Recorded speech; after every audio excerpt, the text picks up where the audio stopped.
नमस्कार, मैं जितेंद्र यादव। आप सभी का हमारे YouTube चैनल तेजस शिखर में हार्दिक स्वागत है। आज की क्लास में हम लोग क्लास 12 फिजिक्स फर्स्ट पेपर का चैप्टर 3 स्टार्ट करेंगे। चैप्टर का नाम है वैद्युत विभव, जिंग्लिश में कहा जाता है इलेक्ट्रोपोटेंशियल। तो इस चैप्टर से रिलेटेड जो कुछ खास बातें हैं, बेसिक चीजें, उससे पहले हम लोग जानेंगे, उसके बाद में फिर पढ़ेंगे। देखो, चैप्टर बहुत ज्यादा लंबा नहीं है। इसमें हम लोग सबसे पहले पढ़ेंगे वैद्युत विभव के बारे में और विभवांतर के बारे में जानेंगे। क्योंकि चैप्टर वैद्युत विभव या वैद्युत विभवांतर से रिलेटेड है, तो इसके बारे में जानना सबसे पहले जरूरी होता है। उसके बाद में फिर आप लोग जानेंगे कि इलेक्ट्रॉन वोल्ट क्या होता है, और फिर बिंदु आवेश के कारण वैद्युत क्षेत्र की वैद्युत विभव का सूत्र क्या होता है। फिर जिस तरह से आप लोगों ने वैद्युत क्षेत्र में यानी वैद्युत आवेश और क्षेत्र में वैद्युत ध्रुव के कारण निरक्षीय अक्षीय स्थिति में तीव्रता का सूत्र पढ़ा था, सेम उसी तरह से यहाँ भी आप लोग वैद्युत ध्रुव के कारण अक्षीय निरक्षीय स्थिति में वैद्युत विभव के फार्मूले पढ़ेंगे। और उसके बाद में फिर आगे कुछ टॉपिक है, विभव प्रवणता, समविभव पृष्ठ। तो यही सारी बातें इस चैप्टर में पढ़ना है। तो चलिए, सबसे पहले हम लोग जानेंगे वैद्युत विभव के बारे में। इलेक्ट्रोपोटेंशियल क्या होता है, वैद्युत विभव। मेरी बात ध्यान से सुनिएगा, सब परिभाषा आपको समझ में आ जाएगी। ये परिभाषा रट करके चलने की कोई जरूरत नहीं है कि परिभाषा आप रट के चलें। बस बातों को समझना है कि किस तरह से आपको समझाया जा रहा है, उसे समझिए। देखो, मान लो कि यहाँ पर हमने एक बिंदु मान लिया ए, और यहाँ पर एक प्लस क्यू आवेश क्यू रखा हुआ है। अब आवेश है तो इसके चारों तरफ कुछ निश्चित दूरी तक इसका वैद्युत प्रभाव होगा, यानी वैद्युत क्षेत्र कार्य करेगा। तो मान लीजिए कि इसके वैद्युत क्षेत्र में यहाँ एक बिंदु बी है, मतलब बिंदु ए पर एक आवेश क्यू रखा गया, और इसके वैद्युत क्षेत्र में कुछ दूरी पर, मान लो आर दूरी पर एक बिंदु बी है। अब उसके बाद में मान लेते हैं कि यहां से बिंदु बी से इनफाइनाइट डिस्टेंस पर, अनंत दूरी पर कोई एक परीक्षण आवेश रखा है। परीक्षण आवेश को मैंने बहुत पहले बताया था कि यह एक ऐसा आवेश होता है जिसका खुद का वैद्युत क्षेत्र नहीं होता है। तो एक बिंदु ए जहां पे एक प्लस क्यू आवेश रखा है, इसके वैद्युत क्षेत्र में एक बिंदु बी है, और यहां से इनफाइनाइट डिस्टेंस पर, अनंत दूरी पर एक परीक्षण आवेश क्यू रखा है। इस परीक्षण आवेश को अगर इस वैद्युत क्षेत्र तक लाएं, तो वैद्युत क्षेत्र तक लाएंगे तो कुछ न कुछ कार्य करना पड़ेगा। इसी कार्य को कहा जाता है वैद्युत विभव। तो डिफिनीशन आप ये कह सकते हैं कि किसी परीक्षण आवेश को अनंत दूरी से वैद्युत क्षेत्र तक लाने में किया गया कार्य तथा इस परीक्षण आवेश के अनुपात को कहा जाता है विभव। तो V बराबर होता है W upon Q not, means परीक्षण आवेश। ठीक है, इसका मात्रक जो होता है वो वोल्ट होता है। और यानी मात्रक की अगर हम लोग बात करें तो एक मात्रक आपको यहाँ पे इसका स्पेशल याद रखना है, वोल्ट। और सूत्र से अगर मात्रक की बात करें तो कार्य का मात्रक जूल, आवेश का कूलाम होता है, तो हो जाएगा जूल प्रति कूलाम। तो वैद्युत विभव के दो मात्रक होंगे, एक वोल्ट होगा और एक क्या होगा, जूल प्रति कूलाम। डेफिनेशन में एक बार फिर से रिपीट कर दे रहा हूं कि किसी परीक्षण आवेश को अनंत दूरी से वैद्युत क्षेत्र तक लाने में किया गया कार्य तथा उस परीक्षण आवेश के अनुपात को कहा जाता है वैद्युत विभव। तो इस तरह से इसके डिफिनेशन हम लोग कंप्लीट कर सकते हैं। मात्रक मैंने बता ही दिया। उसके बाद में अगला पॉइंट ये आता है कि वैद्युत विभव अदिश राशि है। वैद्युत विभव अदिश राशि है। यहाँ पर ही मैं पहले बता दे रहा हूँ, क्योंकि आगे जरूरत पड़ेगी। तो ऐसा नहीं कि वहां बोली तो आप परेशान हो जाइए कि ये क्या बोल रहे हैं। तो वैद्युत विभव एक अदिश राशि है। उसके बाद में इसके हम विमा की बात करेंगे। विमा क्या होती है, तो देखो होता क्या है, चूंकि V बराबर होता है W अपॉन Q नॉट, यानी Q का मतलब है कि परीक्षण आवेश, और W यानी कार्य, एक मूल राशि नहीं है, तो इसको आप लिख सकते हो बल गुणे विस्थापन। तो बल भी मूल राशि नहीं है, लेकिन इसकी बीमा मैंने बता ही दिया है कि आप MLT -2 याद करके रखिए। S विस्थापन है, मूल राशि है। Q नॉट यानी परीक्षण आवेश से धारा गुणे समय होता है। तो अब आप यहाँ पे बीमा इसकी लिख सकते हैं। तो V बराबर हो जाएगा, बल की बीमा होती है MLT -2, और विस्थापन की बीमा हो जाएगी L, धारा A, और उसके बाद समय का T होगा। तो इससे हम लोग लिख सकते हैं M, और L का गुणा होगा L2 हो जाएगा। T -2 है, ये ऊपर गया तो बना लेगा T -3, और ए ऊपर जाएगा तो a-1, तो इसकी विमा होती है Ml2T-3 a-1। तो इतनी बातें आपको वैद्युत विभव के बारे में जाने रहना है। उसके बाद में आगे आता है कि वैद्युत विभवांतर। वैद्युत विभवांतर बिल्कुल इसी प्रकार से है, परिभाषा थोड़ा अलग होती है, तो जितना अलग होता है उतना मैं बता दे रहा हूं। वैद्युत विभवांतर, ध्यान दो, दोनों की केवल डिफिनीशन में अंतर है, बाकी सारी चीजें मात्रक, विमा, अदिश राशि, सदिश राशि, ये सब एक जैसा ही होता है। देखो होता क्या है कि मान लो कि कोई चालक है और उसके चालक में दो बिंदु ए और एक बिंदु क्या मान लो बी, यहाँ पर एक प्लस क्यू आवेश रखा है और यहाँ मान लो कि एक परीक्षण आवेश क्यू नॉट रखा हुआ है। तो इस परीक्षण आवेश को इन दोनों बिंदुओं के बीच अगर आप लाते हैं तो कोई ना कोई कार्य करना पड़ेगा। तो जो कार्य करना पड़ेगा वो और परीक्षण आवेश, इन दोनों के अनुपात को कहा जाता है वैद्युत विभव। इसका भी मात्रक होता है वोल्ट, और या फिर इसका मात्रक एक और आप जो परिभाषा से अभी मैंने बताया जूल पर कूलाम होता है। ठीक, बाकी सारी चीजें जो कुछ भी नीचे की है सेम वैसे ही रहेंगी, डेफिनेशन में फर्क होता है। उसमें क्या बताया गया कि किसी परीक्षण आवेश को अनंत से वैद्युत क्षेत्र तक लाने में किया गया कार्य और परीक्षण आवेश के अनुपात को विभव कहा जाता है। इसमें क्या होगा कि किसी चालक के दो बिंदुओं के बीच एकांक धनावेश या परीक्षण आवेश को ले जाने में किया गया कार्य तथा परीक्षण आवेश के अनुपात को कहेंगे विभवांतर। तो ये तो रही बातें विभव और विभवांतर की। इसके बाद में एक खास बात और आती है इलेक्ट्रॉन वोल्ट। इलेक्ट्रॉन वोल्ट, एक इलेक्ट्रॉन वोल्ट, एक इलेक्ट्रॉन वोल्ट, एक इलेक्ट्रॉन वोल्ट टीवी से डिनोट करते हैं, ये बराबर होता है 1.6 × 10⁻⁻19 जूल के। एक इलेक्ट्रॉन वोल्ट बराबर होता है 1.6 × 10⁻⁻19 जूल। देखो इलेक्ट्रॉन वोल्ट की परिभाषा क्या होती है कि किसी एक इलेक्ट्रॉन को एक बिंदु से दूसरे बिंदु तक ले जाने में किया गया कार्य इलेक्ट्रॉन वोल्ट कहलाता है। मान लो कि एक बिंदु ए और एक बिंदु बी है, यहां से इस इलेक्ट्रॉन को यहां तक लाने में जितना कार्य करना पड़ेगा उससे हम लोग कहते हैं एक इलेक्ट्रॉन वोल्ट। यानी एक इलेक्ट्रॉन को एक बिंदु से दूसरे बिंदु तक ले जाने में किया गया कार्य क्या कहलाएगा, एक इलेक्ट्रॉन वोल्ट। तो ये छोटे छोटे डिफिनेशन से पहले आपको हमने बता दिया है। अब इसकी बात में चलते हैं अपने मेन टॉपिक पर, बिंदु आवेश के कारण वैद्युत विभव। इंपॉर्टेंट फार्मूला है, आगे आप वैद्युत ध्रुव के कारण जब अक्षीय निरक्षीय स्थिति में वैद्युत विभव के सूत्र पढ़ेंगे तो वहां भी इसकी जरूरत पड़ती है। तो इसलिए मैं पहले ही इसको बता दे रहा हूं कि जिससे वहां पर डाउट की कोई चांसेस न रह जाए। बिंदु आवेश के कारण वैद्युत विभव, बिंदु आवेश के कारण वैद्युत विभव, बिंदु आवेश के कारण वैद्युत विभव। देखो बात की जा रही है बिंदु आवेश की, कहा है क्वेश्चन में बिंदु आवेश। तो मान लेंगे कि एक बिंदु ए है, यहाँ पर एक प्लस क्यू आवेश रखा हुआ है। यहाँ देखो मान ले बिंदु ए और यहाँ प्लस क्यू आवेश रखा हुआ है। अब इसके कारण आपको वैद्युत विभव निकालना है, तो जाहिर सी बात है कि ये बिंदु आवेश है तो इसका कोई ना कोई अपना एक खुद का वैद्युत क्षेत्र होगा। तो मान लेते हैं कि इसके वैद्युत क्षेत्र में एक बिंदु डी है आर डिस्टेंस पे, जहां पर आपको वैद्युत विभव फाइंड करना है एक बिंदु आवेश के कारण।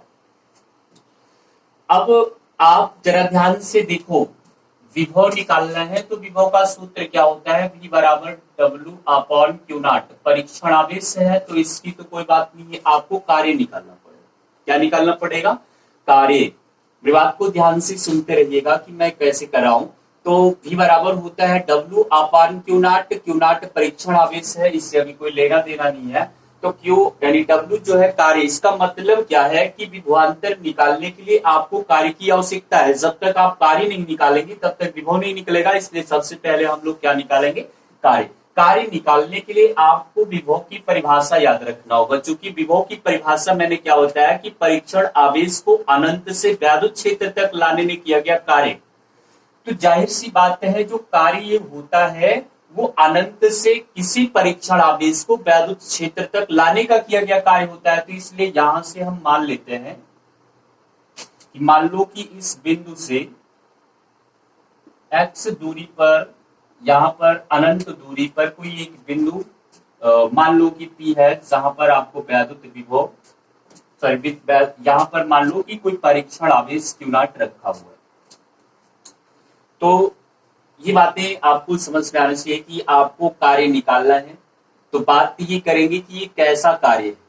परिभाषा से पता चलता है कि अनंत से परीक्षण आवेश को वैद्युत क्षेत्र तक लाने में किया गया कार्य W होता है। तो इसलिए हम लोग क्या करेंगे कि यहां से x दूरी पर अनंत पे कोई बिंदु P लेंगे जहां पर परीक्षण आवेश Q नॉट रखेंगे। अब इस परीक्षण आवेश को वैद्युत क्षेत्र तक लाएंगे, जितना कार्य करना पड़ेगा वो कार्य निकालेंगे और उस कार्य में परीक्षण आवेश का भाग कराएंगे तो क्या निकल करके आएगा, विभव। अब ध्यान दीजिएगा, कहने का मतलब क्या है कि एट द फर्स्ट हमें कार्य का कैलकुलेशन करना पड़ेगा। अब ये कार्य जो होता है वो अनंत से वैद्युत क्षेत्र तक लाने का किया गया कार्य होता है। तो ये इतना ज्यादा कार्य होता है कि इसकी वैल्यू एक साथ निकालने का कोई कॉन्सेप्ट नहीं, यानी वैल्यू निकालना इम्पॉसिबल है। तो इसके लिए थोड़ा सा हम लोग ऑप्शन बनाते हैं। ऑप्शन ये बनाते हैं कि पहले इस परीक्षण आवेश को बहुत थोड़ी दूरी लाते हैं। मान लो यहाँ P था तो इसको Q मान लो, बहुत थोड़ी दूरी मान लो कि यहां लाएंगे, ठीक है। तो ये माइनस dx लिखा जाएगा, क्योंकि वैद्युत बल जो होगा इधर कार्य करेगा, वो उसके विपरीत ला रहे हैं। तो हम लोग क्या करेंगे कि इस परीक्षण आवेश को पहले अल्प दूरी लाएंगे। अगर अल्प दूरी आप लाते हो तो कार्य भी कितना करना पड़ेगा, अल्प ही करना पड़ेगा। तो अल्प दूरी dx लाने में कार्य कितना कर रहा है कि dw अल्प कार्य करना पड़ रहा है। तो पहले इस कार्य की वैल्यू फाइंड करेंगे, उसके बाद में इसका इंटीग्रेशन करेंगे। इंटीग्रेशन चूंकि जो होता है वो किसी भी वैल्यू को बढ़ाता है, तो बढ़ा करके यहां तक ले आएगा। यही एक ऑप्शन बनाया जाता है, एक विकल्प बनाया जाता है इसको निकालने का। तो सबसे पहले हम लोग क्या करेंगे कि परीक्षण आवेश को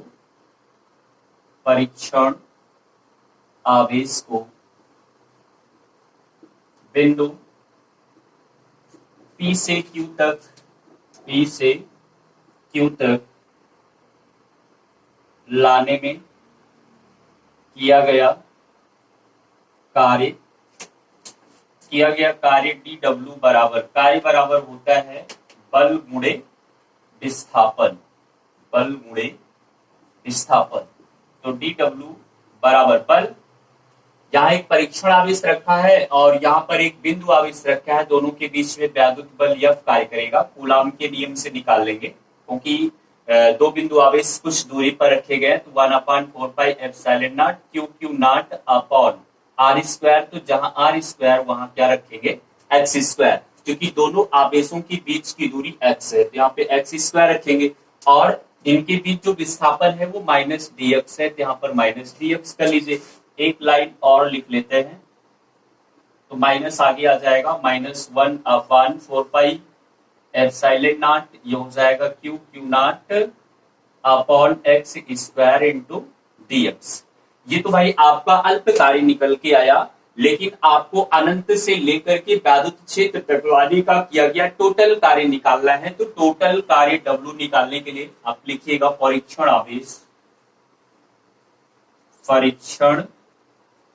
आवेश Q नॉट को बिंदु P से B तक, यहां B तक लाने में किया गया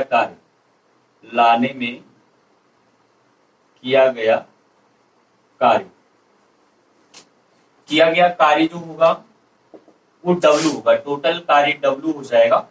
और W बराबर यहाँ लिमिट लगाएंगे इनफाइनाइट से R, और उसके बाद में dw। देखो ये वाली लाइन थोड़ा सा आप लोगों के लिए डाउट हो रही होगी, क्योंकि जो मैथमेटिक्स के स्टूडेंट है वो मैथ में एक चैप्टर पढ़ेंगे डेफिनेट इंटीग्रेशन, तो वहां यानी निश्चित समाकलन, तो वहां पर ये बातें वो लोग पढ़ेंगे। बहरहाल थोड़ा सा बायोलॉजी वाले स्टूडेंट के लिए प्रॉब्लम होती है, तो आपको घबराने की जरूरत नहीं है, यहाँ पर जो जरूरत है उसको मैं बता दे रहा हूँ कि इसका मतलब क्या होता है।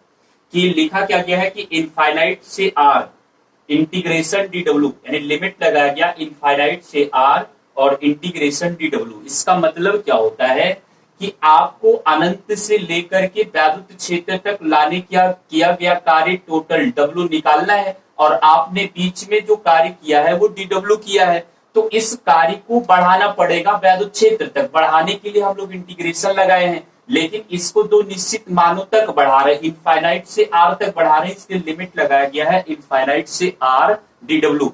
जब कोई भी मान दो निश्चित मानों के बीच में बढ़ता है तो उसे निश्चित समाकलन के माध्यम से सॉल्व करते हैं। जैसे ये इनफाइनाइट से लेकर के आर तक बढ़ रहा है तो आप लिमिट लगाएंगे इनफाइनाइट से आर, जो कि बढ़ रहा है तो इसलिए इंटीग्रेशन लगाएंगे, और बढ़ाया किसका मान जा रहा है, डी डब्ल्यू का। तो उम्मीद करता हूँ बातें आपको समझ में आएंगी। उसके बाद में अब यहाँ पर बस केवल वैल्यू रख करके और कैलकुलेशन ही करना है। तो W बराबर हो जाएगा लिमिट इनफाइनाइट से R, और यहाँ हो जाएगा -1/4πε0 Q not upon x square into dx। ठीक, तो ये इस तरह से हो जाएगा। अब थोड़ा सा कैलकुलेशन है, कैलकुलेशन में यहाँ कर दे रहा हूं, तो ध्यान दीजिएगा। W इक्वल टू हो जाएगा ये Q नॉट अपॉन 4πε0, ये पूरा कांस्टेंट वैल्यू है, बाहर निकल जाएगा, क्योंकि कांस्टेंट वैल्यूज का इंटीग्रेशन से कोई लेना देना नहीं होता है। और बचेगा यहाँ पर क्या, 1/x² dx। तो ध्यान दो, W बराबर हो जाएगा -Q नॉट अपॉन 4πε0। इसको आप लिख सकते हो x की पावर -2 dx। इंटीग्रेशन में एक फार्मूला होता है, x की power n dx equal to होता है x की पावर n+1 अपॉन n+1। ये इंटीग्रेशन का फार्मूला है। तो इसी फार्मूले की मदद से आप इसे सॉल्व करेंगे। तो सॉल्व करेंगे तो देखो होता क्या है कि x की पावर n, तो जहां पर n वहां पर आप लिखेंगे -2 + 1, फिर -2 + 1, तो ये इंटीग्रेशन हो चुका है। ठीक, तो W बराबर हो जाएगा -Q नॉट अपॉन 4πε0। उसके बाद में ये x की पावर -1 बटा -1, माइनस माइनस कैंसिल हो जाएगा, W बराबर आएगा Q नॉट बटे 4πε0, और ये 1/x हो जाएगा। हाँ, लिमिट लगाने पे भूल गए, लिमिट इनफाइनाइट से R होगा, और उसके बाद में इंटीग्रेशन करने के बाद इस तरह से लिमिट लगाया जाएगा। यहाँ भी लिमिट लगेगी, जिसका इंटीग्रेशन हुआ है उसी का केवल, यहाँ भी ये इनफाइनाइट से R लिमिट लगेगा। तो अब आगे ध्यान देना, इसे कहा जाता है लोअर लिमिट, इसे कहते हैं अपर लिमिट। अब हम लोग क्या करेंगे कि upper limit minus lower limit करते हैं। x के जगह पर एक बार अपर लिमिट रखेंगे और एक बार लोअर लिमिट रखेंगे, तो W इक्वल टू हो जाएगा Q नॉट बटा 4πε0 अपर लिमिट, यानी 1/r माइनस लोअर लिमिट 1/इनफाइनाइट।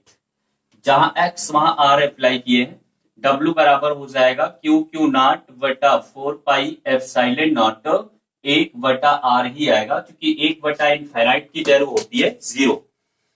तो ये कार्य निकल के आया। जबकि आपको विभव निकालना है तो B बराबर होता है W upon Q not. W की टोटल वैल्यू आई है Q नॉट बटा 4πε0 इंटू 1/r बटा Q नॉट। Q नॉट से Q नॉट कैंसिल, तो V इक्वल टू आ रहा है 1/4πε0 Q अपॉन R वोल्ट। तो ये रहा बिंदु आवेश के कारण वैद्युत विभव का फार्मूला। तो इसे आप लोग तैयार कर लीजिएगा और ये सूत्र याद करके रखिएगा। आगे वैद्युत द्विध्रुव के कारण जब अक्षीय और निरक्षीय स्थिति में वैद्युत विभव का सूत्र पढ़ेंगे तो उसमें इसकी जरूरत पड़ती है। अब देखो, अगर हम लोग बात करें इसकी थ्योरी की, तो थ्योरी कैसे लिखेंगे, तो सबसे पहले बिंदु आवेश की बात की गई, तो आप मानेंगे कि माना एक बिंदु ए है जहां पर एक बिंदु आवेश +q आवेश रखा हुआ है। इसके वैद्युत क्षेत्र में एक बिंदु P है जहां पर वैद्युत विभव ज्ञात करना है। A से x दूरी पर अनंत पर एक बिंदु P है जहां पर एक कोई परीक्षण आवेश Q नॉट रखा हुआ है। अब हम लोग क्या करेंगे, इस परीक्षण आवेश को यहाँ तक लाएंगे, आगे क्या होगा वो सब लिखने की जरूरत नहीं है, डायरेक्ट आपको कैलकुलेशन करके दिखा देने की जरूरत है।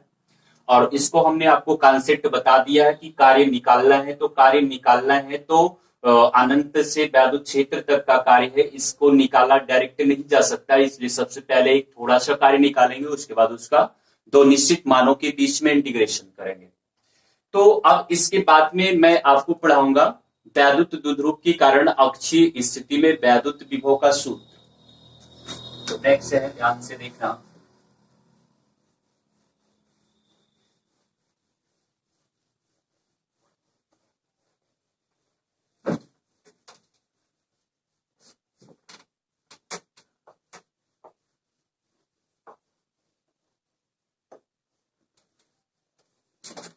वैद्युत द्विध्रुव के कारण,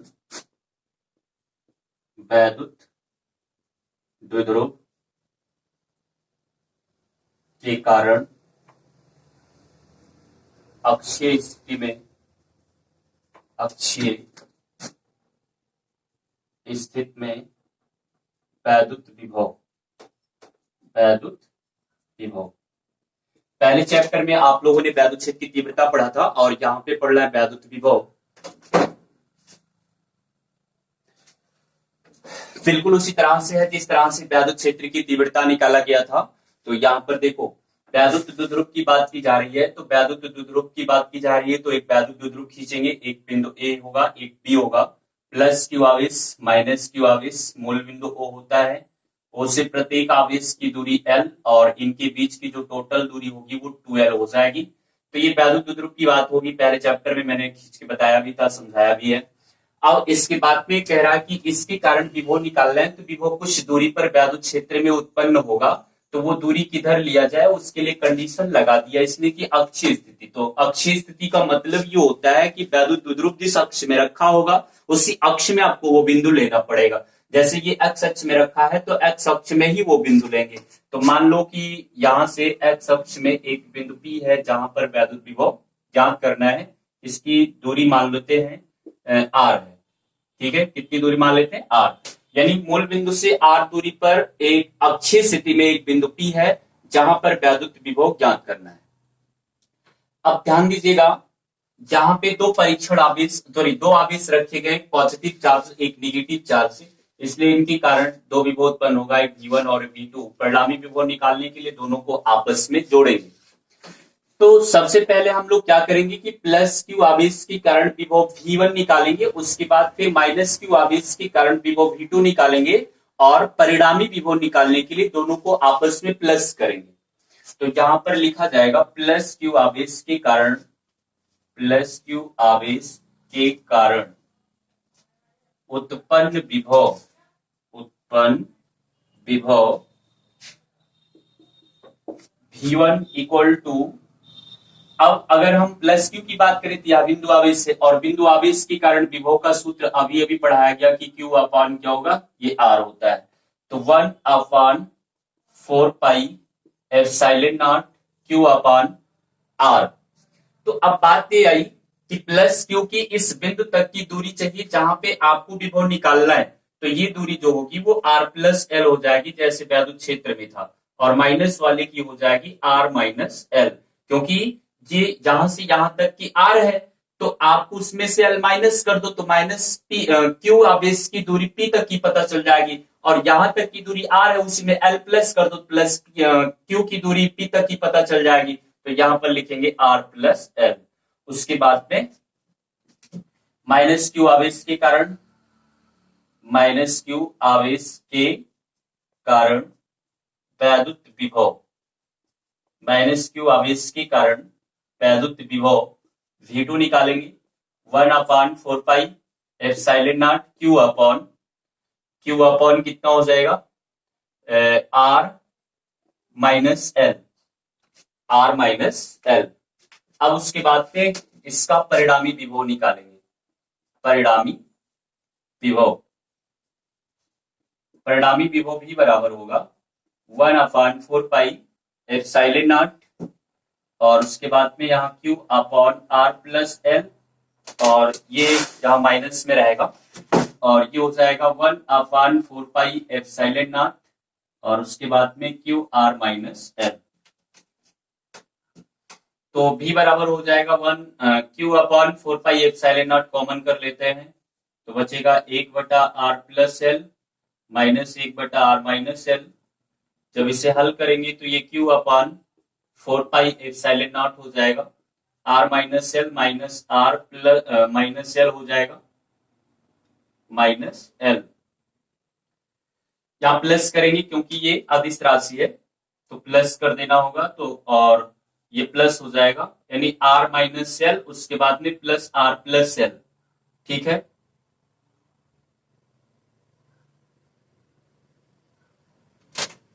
माइनस के कारण माइनस ही होना चाहिए, माइनस होगा तो r माइनस l फिर माइनस r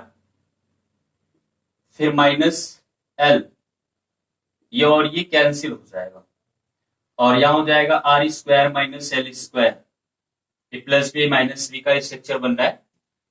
अब उसके बाद में भी बराबर हो जाएगा q/4πε0 हो गया ऊपर 2l नीचे r² माइनस l²। तो इसे लिखा जा सकता है 1/4πε0 q का इसमें गुणा करा दे तो 2ql/r² माइनस l²। तो भी बराबर हो जाएगा 1/4πε0 2ql को p लिख सकते हो और ये हो गया r² माइनस l², क्योंकि p इक्वल टू होता है 2ql, ये ध्रुव आघूर्ण है। इसके बाद में इसमें एक कंडीशन लगाना पड़ेगा आपको। कंडीशन ये लगाएंगे कि यदि r is more less than l तो l is more less than r तो l को रख देंगे 0 और 0 रखने के बाद में सूत्र आएगा 1/4πε0 p/r²। मात्रक होता है वोल्ट। तो ये इसका सूत्र होता है। इसके बाद में आपको मैं नेक्स्ट क्लास में निरक्षीय स्थिति में सूत्र बताऊंगा, उसके बाद जो आगे के टॉपिक होंगे वो पढ़ाऊंगा।